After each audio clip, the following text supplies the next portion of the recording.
Let's go through one more example of a perfect competition model, but this time where the number of firms is too high in the market.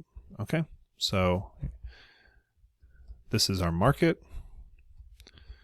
Here's our firm. They both have the same cost and prices, but they have different things. And we've got marginal cost that looks like this. Let's say supply is like this. And let's put demand something like this, which means price.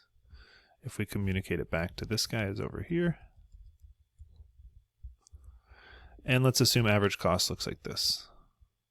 Notice that I tried to draw it so that the very bottom was where marginal cost and average cost equaled each other.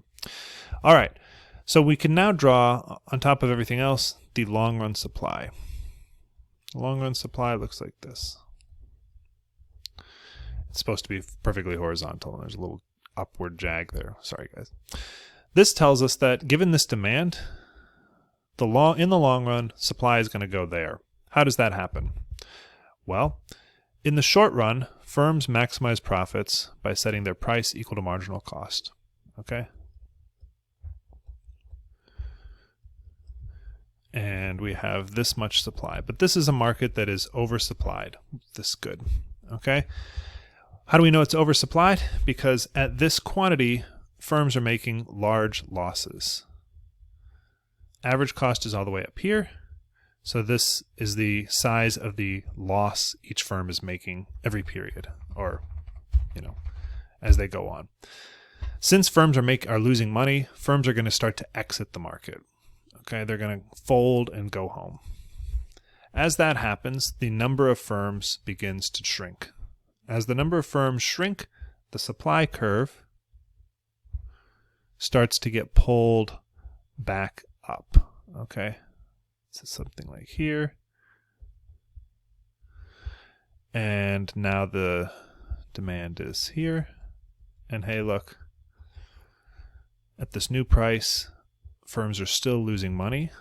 They're producing more. And so the process is going to continue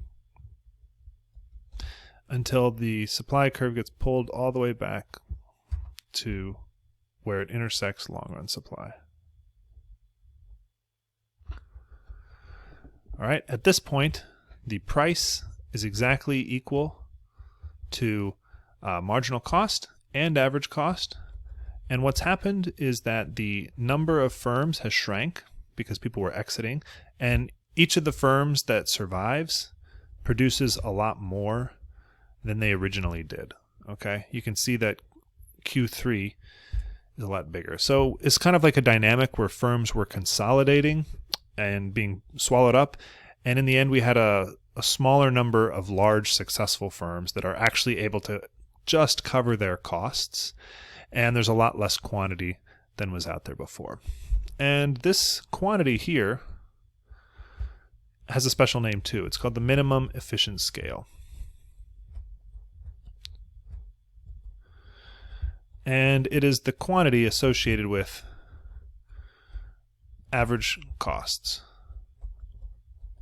And just like in the long run supply pins down the price and the quantity in the whole market, the minimum efficient scale pins down the sort of supply that in the end all firms go to. It's like this is the efficient way to run this kind of business is at this level of size.